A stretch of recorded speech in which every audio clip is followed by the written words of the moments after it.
시청자 여러분 안녕하십니까. 김종환의 K톡. 오늘은 이희문 목사님을 모셨습니다. 이 목사님은 북한 자유인권 글로벌 네트워크 대표로서 이번에 유엔에서 통과시킨 그 북한 인권 결의안 그 추진에 아주 힘을 쓰시고 북한 인권 운동에 주력하시는 분입니다. 오늘 감사합니다. 이렇게 와주셔서 우리가 지금 이제 뭐 매스컴을 통해서 이렇게 보도는 접했지만은 이것이 우리 국민들에게 주는 가장 큰 영향, 그리고 북한의 김정은에게 직접 지금 바로 구속하는 그런 구속력은 없지요? 직접적인 구속력은 없습니다. 그러나 예. 북한 인권법도 그러고 예. 유엔에서 한 나라의 문제를 가지고 네. 개인의 독재와 그 비리, 네. 반인륜적인 것을 가지고 네. 문제 삼고 그것을 국제 형사 재판소에 불러낸다는 것은 이번에 처음 있는 일입니다. 그러니까 예. 그런 이름에 거론됐다는 것만 해도 네. 이거는 수치 중에 수치고, 그렇죠. 그걸 통해서 이루어질 파장력이나 효과는 네. 상상을 초월한다고 생각을 네. 합니다. 그 뭐 북한 주민들에 대한 그 충격은 그것이 알려지면 굉장히 아주 수치스러운 것이 되는 거죠. 그렇죠. 네. 자기네가 신처럼 받들고 있는 네. 게 한 대나 한 번의 잠깐의 실수도 아니고 네. 3대에 걸쳐서 아주 지속적이고 네. 체계적이고 악질적인 예. 반인륜적이고 정말 예. 이건 입에 담기도 힘든 이런 범죄를 다른 나라 쳐들어가서 한 것도 아니고 자국민을 이렇게 했다는 그 실상이 예. 우상 신처럼 떠받들고 있는 그 신이 예. 신이 아니고 예. 이 지구상에 있는 최악의 범죄자구나라는 예. 게 알려지면은 이거는 정말 북한 주민들이 네. 이 상상을 초월하는 일들이 벌어질 겁니다. 사실 저는 지구상뿐만이 아니고 세계사의 군주를 보더라 군주가 그렇게 평민 백성들을 그렇게 막 죽이고 이런 건 드물지 않습니까? 보통은 뭐 같은 권력층을 죽인다든지 이럴 텐데 그렇습니다.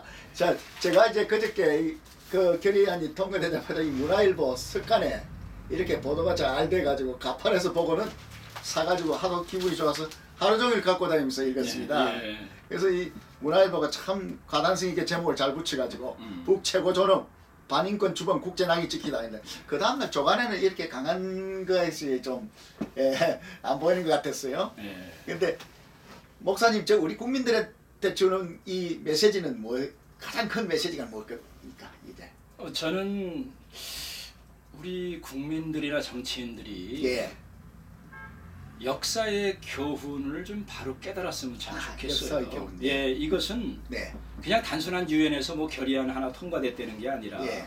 지난 한 70년, 60년, 70년 사이에 네. 한반도를 중심으로 어떤 일이 일어났는가, 이건 예. 역사적인 팩트 아닙니까? 그렇죠. 그러면 그것을 통해서 우리가 어떤 교훈을 얻고 네. 어떤 전철을 밟지 말아야 되겠다는 교훈을 갖고 네. 잘못된 거는 시정에 가야 되는 게 그게 이제 역사를 연구하는 이유 아닙니까? 네. 그러나 우리 대한민국이 너무나 근시안적으로 역사를 읽어댄다고 하지만 요즘에는 너무나 한쪽으로 편향된 그런 네. 역사 교육을 시켜와서 그것도 잘못됐는데 네. 저는 우리 젊은이들에게 이렇게 이런 얘기를 할 때 네.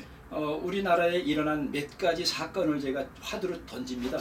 1945년에 무슨 일이 일어났습니까? 1948년에 무슨 일이 일어났습니까? 네. 1950년에 무슨 일이 일어났습니까? 대답을 탁탁 해요. 45년 해방, 예. 48년 건국, 예. 1950년 6.25. 그래서 그러면 1945년 해방에 누가 결정적인 역할을 했습니까? 정치가입니까? 국민입니까? No. 그거는 유엔과 미국을 통해서 해방이 이루어졌어요. 연합국. 예. 그렇죠. 그 다음에 1948년 지구상에 없어졌던 두 나라가 건국이 됐는데 5월 달에 이스라엘, 8월 달에 대한민국이 재건국이 됐습니다. 그때 정치가들이 과연 얼마나 역할을 감당했습니까? 우리 국민들이 얼마나 유엔과 미국이 도와주지 않았으면은 해방도 힘들었고 그 다음에 우리나라 건국도 힘들었어요. 그리고 6.25도 사실은 요즘에 너무 나라가 좌쪽으로 가니까 우리나라 바로 역사 바로 세우기로 해서 이승만 대통령과 박정희 대통령의 좋은 점을 부각시키는데 결정적으로 이승만 대통령은 전쟁의 징후가 보인다고 수많은 정보를 보고했는데 그거를 제대로 처리 못해서 막을 수 있는 전쟁을 일어나게 했으니까 그거 하나에 대해서는 이건 결정적인 과오입니다. 이승만 대통령이 잘한 게 많지만은 건국의 아버지로서 또 박정희 대통령이 근대화를 이루기 위해서 정말 18년 동안 하면서 나라를 다른 사람처럼 먹었다면 다 먹을 수 있는 권력을 갖고 있는데 예. 나중에 1.12 사태 일어날 때 보니까 금고에 9억 원인가 얼마밖에 없는 게 발견됐잖아요. 예. 아, 11억. 금검하게 예. 사는 게 나타나지 않았습니까? 예, 그러나 11억. 그거는 예. 자기 혼자 잘 먹고 잘 살기 위해서가 아니라 국민들을 잘 살기 위해서.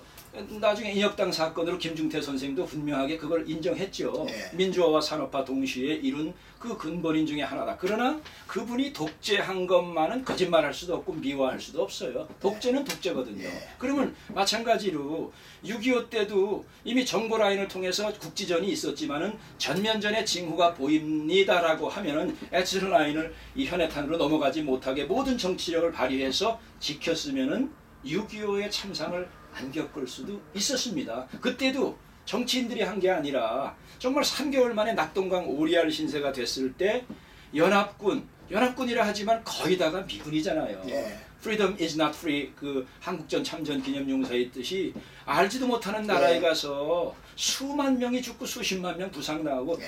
그 사람들의 피가 아니었으면 우리는 예. 지금 북한 동포들이 겪는 그 악한 실상에서 공산 치하에서 살 수밖에 없었어요. 예. 그러면 역사적으로 이렇게 중요한 세 가지 일이 우리 정치가와 우리 국민을 통해서가 아니라 우리는 하나님 믿는 사람이니까 하나님이 전 세계 연합군으로 모인 유엔이라는 기구를 통해서 해방도 시켰고 건국도 시켰고 그 다음에 6.25에서 건져줬습니다. 네. 저는 그 다음에 일어나는 사건이 바로 예. 지금 이 유엔에서 일어나고 있는 이 사건이라고 생각을 합니다. 네. 그래서 국민들이나 정치가들이 우리가 정신 못 차리고 피 튀기게 싸우고 네. 남남 갈등으로 이르기 있을 때 UN 197개 국가가 모여서 우리가 로비 활동한 것도 아닌데 예, 예. 우리 동족의 문제를 위해서 이렇게 네. 유엔에서 할 일이 없습니까? 전 세계에 얼마나 그렇죠. 중요한 이슈가 많은데 가장 큰 화제로 던져갖고 유엔 결의안에 111대 기권 55 반대 19 아주 압도적인 표자로 승리했다는 네. 것은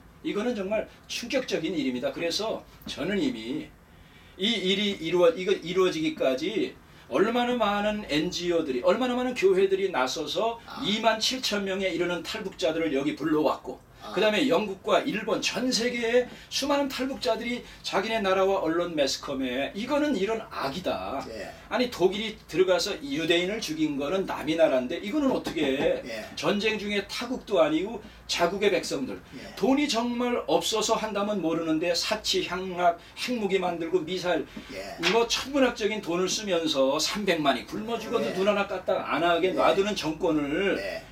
가만 놔두잖아요. 네. 그러니까 유엔에서는 이건 안 되겠다. 인류 역사의 최악의 인권 종교 네. 탄압 국가라. 그래서 axis of evil이라고 그러잖아요. 미국에서 네, 악의 네. 축이다라고 했는데 하나님보다 더한 긍휼과 사랑으로 그들이 무슨 짓을 하건 우리 한국의 소위 진보라고 하는 사람은 입 싹 닫고 예. 단 한마디 말도 안 하면서 자국의 대통령에겐 입에 못 담을 험악한 욕을 하고 비판하는 일호를 외국에서 어떻게 생각하겠습니까? 예.